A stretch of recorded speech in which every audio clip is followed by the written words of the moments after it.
Guys time வந்து கரெக்டாக 7:22 and இன்றைக்கி வந்து பையனை சர்வீஸ் விட போகிறோம். நான் ஒரு 2 நாள் முன்னாடி வந்து வீடியோ போட்டிருப்பேன் வண்டியில் வந்து என்னென்னலாம் பிரச்சனை இருக்குன்னு சொல்லிட்டு. ஸோ அந்த வீடியோ பார்க்காதவங்களுக்கு நான் குயிக்காக சொல்லிடுறேன் வண்டியில் என்னென்னலாம் பிரச்சனை இருக்குன்னா பண்ண போகிறோன்னு சொல்லிட்டு. அண்ட் எவ்வளோ கிலோமீட்டர்ஸ் ஓடி இருக்குன்னா 44,300 ஓடி இருக்குது கரெக்டாக. இன்னும் ஒரு 500 கிலோமீட்டர்கிட்ட இருக்குது. பட் ஆனால் வண்டி கண்டிஷன் சரியில்லாததுனால லாங் வேறு போயிட்டு வந்தது.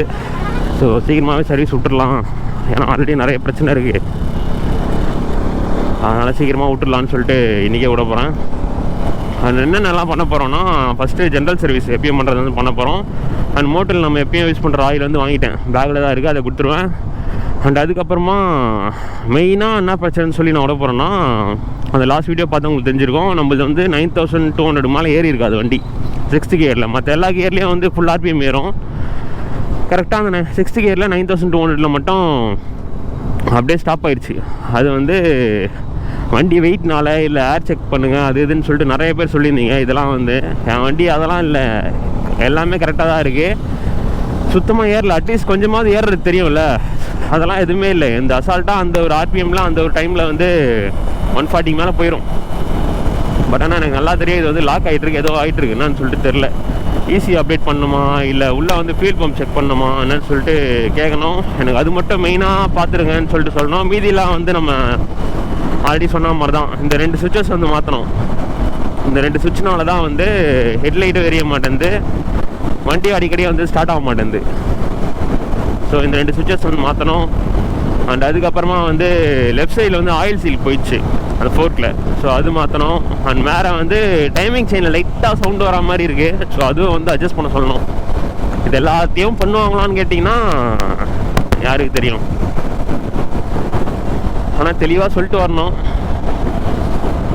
எல்லா பிரச்சனையும் முடிச்சாதான். ஸோ இதுதான் வந்து இப்போதைக்கு வண்டியில் இருக்கிற பிரச்சனை. அண்ட் செயின் ஸ்ப்ராக்கெட் வந்து நான் சொல்லியிருப்பேன், கொஞ்சம் லைட்டாக அதுவும் சவுண்டு வந்துருந்தா இருக்குது ஒரு மாதிரி. பட் ஆனால் மேனேஜ் பண்ணுற மாதிரி தான் இருக்குது, அதனால் அது பிரச்சனை இல்லை, பார்த்துக்கலாம். மற்றபடி எல்லாத்தையும் வந்து இனி மாற்றி தான் ஆகணும், எவ்வளோ செலவானாலும் பரவாயில்ல. நேற்று வந்து நான் நெட்டில் பார்த்தேன், இது வரைக்கும் ஒரு வீடியோ கூட இது சம்மந்தமாக எந்த ப்ராப்ளமும் என் வண்டியில் இருக்க ப்ராப்ளம் எதுவும் இருக்கா மாதிரி யூடியூப்பில் வீடியோவே இல்லை. இந்த வண்டியிலும் சரி இன்னொரு NSலையும் சரி எங்கள் வண்டியில் வர பிரச்சனைலாம் எவனுக்குமே வர மாட்டேங்குது. வேறு ஏதாச்சும் வீடியோ இருக்கும் அதை பார்த்து தெரிஞ்சுக்கலான்னு பார்த்தா ஒன்று கூட காணோம். புதுசாக எங்கள் வீடியோ பார்த்தா எல்லோரும் தெரிஞ்சுக்கிற மாதிரி நாங்கள் போட்டுனுக்குறோம்.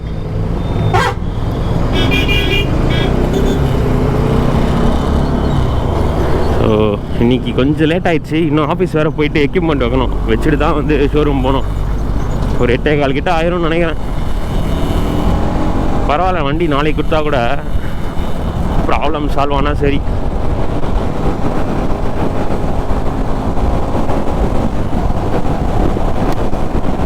இன்னும் ஒரு 2-3 பார்த்தோம், அது என்னன்னு சொல்லிட்டு ஞாபகம் இல்லை. இந்த ப்ராப்ளம்லாம் இருக்க வாய்ப்பு இருக்குது, இதனால கூட அந்த மாதிரி பிரச்சனை வரும் அப்படின்னு சொல்லிட்டு ஷோரூமில் விட்டு கேட்போம். எனக்கு தெரிஞ்சு அவங்க சிஸ்டமில் போட்டு பார்த்தா தெரிஞ்சிடும்னு நினைக்கிறேன். ECL செக் பண்ணோம், பார்ப்போம். ஆனால் இன்னொருத்தர் வந்து இன்னைக்கு காலைல கூட சொல்லியிருந்தார், என் வண்டியில் அதே ப்ராப்ளம் தான் இருக்குது, OBDயில் செக் பண்ணி கூட என்ன இன்னும் சால்வ் ஆகலை, அதில் நோ எரர் தான் காமிக்குது, பட் ஆனாலும் அந்த ப்ராப்ளம் என் வண்டியில் இருக்குது அப்படின்ற மாதிரி சொல்லியிருந்தார். அந்த மாதிரிலாம் இருந்துச்சுன்னா வெறுப்பாக இருக்குமே. இதுதான் பிரச்சனைன்னு தெரிஞ்சுதுன்னா நம்மளுக்கு பிரச்சனையே இல்லை, ஈஸியாக மாற்றிட்டு போயிட்டே இருக்கலாம். என்னானே தெரியாமல் மூச்சுன்னு இருக்கிறது தான் இங்கே பிரச்சனை. என் வண்டி இன்றைக்கி விட்றேன், இன்றைக்கி வந்து ஃப்ரைடே, நெக்ஸ்ட் வீக் வந்து அந்த NS விட்ருவோம். அந்த வண்டியிலையும் வந்து நிறைய சொல்ல வேண்டியது இருக்குது, ஏகப்பட்ட பிரச்சனை இருக்குது. அதுவும் வந்து சொல்லி இன்னும் இந்த வாட்டி ஷோரூமில் தான் விட போகிறோம்.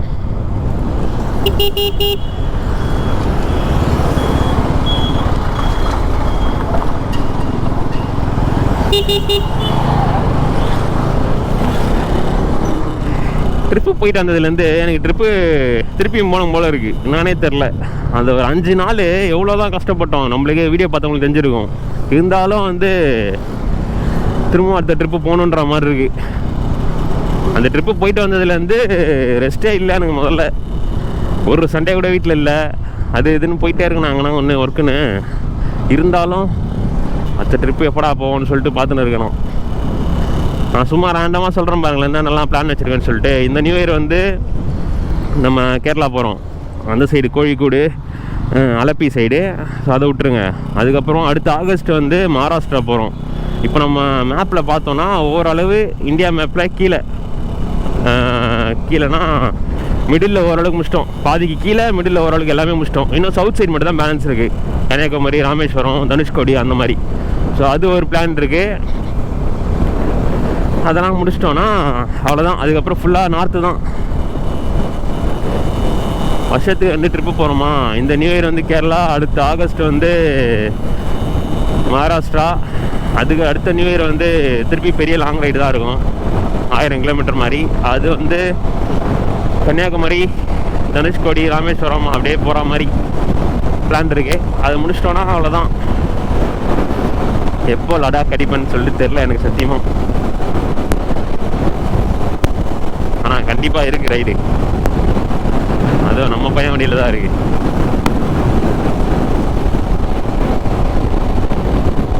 ஆல்மோஸ்ட் முடிச்சிட்டோம் டவுனில் எல்லாம். இன்னும் நம்மளுக்கு தெரியாத பிளேஸ்லாம் ஏகப்பட்டது இருக்குது. மெயினாக ரேண்டமாக டூரிஸ்ட் பிளேஸ் எங்கெங்கெல்லாம் போகிறாங்களோ அதான் முடிச்சிருக்கோம். இன்னும் நிறைய பிளேஸ் இருக்குது, அதெல்லாம் அப்புறம் பார்த்துக்கலாம். வெயில் இல்லை, கிளைமேட் செம்மையாக இருக்குது. நெக்ஸ்ட் மந்த் வந்து ஒகேனக்கல் போவோம்னு நினைக்கிறேன். ஒகேனக்கல் நான் போனதே இல்லை. போனால் அதுவும் வந்து கண்டிப்பாக வீடியோ வரும். ஒகேனக்கல் போயிட்டு அங்கேருந்து அப்படியே கோயம்புத்தூர் ஈஷா போயிட்டு வர மாதிரி. நேற்று தான் பேசினோம். ஸோ எப்போ போவோன்னு சொல்லிட்டு தெரில, பார்ப்போம். சரி, ஓகே கைஸ். நான் வந்து ஸ்ட்ரெயிட்டாக ஷோரூம் போயிட்டு வண்டி விட்டு இருக்கிற எல்லா பிரச்சனையும் சொல்லிட்டு ஈவினிங் தான் கொடுப்பாங்க எனக்கு தெரிஞ்சு. அப்படிலாம் நாளைக்கு கொடுப்பாங்களான்னு சொல்லிட்டு தெரில. எப்போ வண்டி எடுக்கிறோன்னா அப்போ கண்டினியூ பண்ணுறேன். எவ்வளோ ஆச்சு, எதெல்லாம் மாற்றுறாங்க, எந்த ப்ராப்ளம்லாம் அப்படியே இருக்குன்னு சொல்லிட்டு பார்ப்போம். ஸோ கைஸ், ஒரு வழியாக சர்வீஸ் பண்ணியாச்சு. நம்ம வந்து நேற்று விட்டுருப்போம் வண்டி, இன்றைக்கி தான் வந்து கொடுத்தாங்க. நான் எல்லாமே வந்து பண்ணியாச்சுன்னு நினைக்கிறேன். 2 சுவிட்சு மாற்றியாச்சு, ஆயில் சீலை வந்து மாற்றியாச்சு போக்கில். அதுக்கப்புறமா எப்பயும் பண்ணுற மாதிரி ஜென்ரல் சர்வீஸும் முடிஞ்சிச்சு கரெக்டாக. இப்போ எத்தனை கிலோமீட்டர் ஓடிட்டுனா 43,339. இப்போ எல்லாம் ஓகே. இப்போ அந்த டாப் மட்டும் போகுமா போகாதான்னு சொல்லிட்டு மட்டும் எனக்கு டவுட்டாக இருக்குது. இப்போ அது மட்டும் ஓட்டி பார்ப்போம் எப்படின்னு சொல்லிட்டு. இந்த பிக்கப்லலாம் எதுவும் பெருசாக டிஃப்ரென்ஸ் இந்த மாதிரி இல்லை, ஸ்மூத்தாக இருக்குது இன்ஜினு. மற்றபடி டிஃப்ரென்ஸ்லாம் எதுவும் பெருசாக இல்லை, பிக்கப் அதிகமாக இருக்க மாதிரி. பயம் இப்போ அந்த 140 மேலே போயிட்டானா போதும் எனக்கு. இந்த ஸ்ட்ரெச்சு அடிக்க முடியாது, அந்த ஜங்ஷன் தானதுக்கப்புறமா தான் ஓட்ட முடியும். ஒரே வாட்டி ஓட்டி பார்ப்போம். அப்படி போயிட்டாங்கன்னா செலாக்குட்டி மாசு. ஆனால் அதுக்குன்னு தனியாலாம் ஒன்றும் அவங்க பார்க்கல. ஈஸி மட்டும் செக் பண்ணிட்டு அப்டேட் பண்ணி கொடுத்தேன்னு சொன்னாங்க. அப்படி திரும்பவும் அந்த ப்ராப்ளம் இருந்ததுன்னா என்ன பண்ணுறதுன்னு சொல்லிட்டு பார்ப்போம். அண்ட் சுவிட்ச் மாற்றினதுக்கப்புறம் ஹெட்லைட்டும் வந்து ஒர்க் ஆகுது, எரியுது. ஸோ இதுக்கப்புறம் ஹெட்லைட் பிரச்சனை வராதுன்னு நினைக்கிறேன். பார்க்கலாம், ஓட்டி பார்ப்போம்.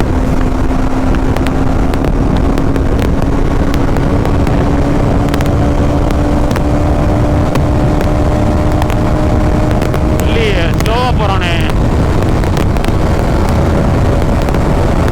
போயிட்டான்ப்பா. Super super.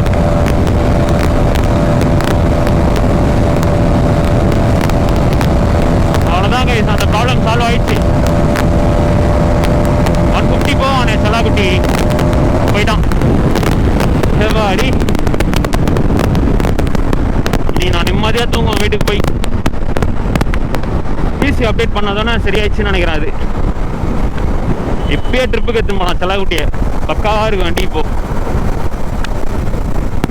அண்ட் எவ்வளோ ஆச்சுன்னா 3311 ரூபா ஆச்சு கரெக்டாக.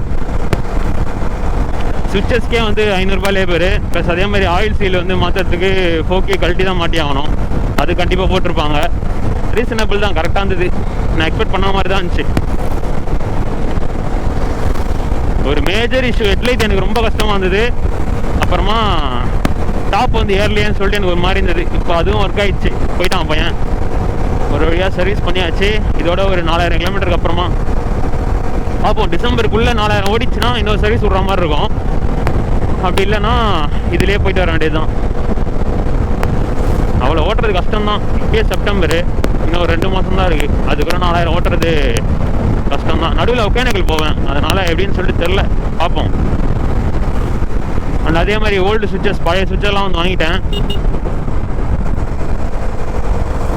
இப்போ தான் இண்டிகேட்டர்லாம் செம்ம ஸ்மூத்தாக இருக்குது.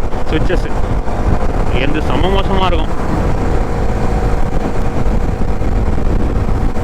கரெக்டாக அந்த வண்டி சர்வீஸ் பண்ணி அந்த ஒரு வாரம் வண்டி செம்மையாக இருக்கும், சரியான ஸ்மூத்தாக. அந்த சர்வீஸ் பண்ண அந்த கையோடையே ட்ரிப்பு போகணுன்னு வைங்க, செம்மையாக இருக்கும். பட் ஆனால் ஏதாச்சும் பிரச்சனை வந்துச்சுன்னா கஷ்டம். அட்லீஸ்ட் ஒரு 1 வீக் கேப்பாவது இருக்கணும். இன்கேஸ் ஏதாச்சும் பிரச்சனை வந்ததுன்னா நம்ம ரெடி பண்ணிட்டு கிளம்பிடலாம்.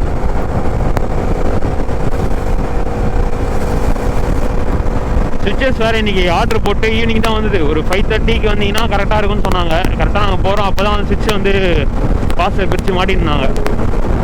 மாட்டிட்டு ஒரு 6:30 அந்த மாதிரி ஆகிடுச்சு கிளம்புறதுக்கு ஷோரூம்லேருந்து. நிறைய பேர் அந்த எம்டியில் வீடியோ போட சொல்லி கேட்டுருக்கீங்க. நான் அடுத்த வீடியோ எம்டியில் போடுறேன்.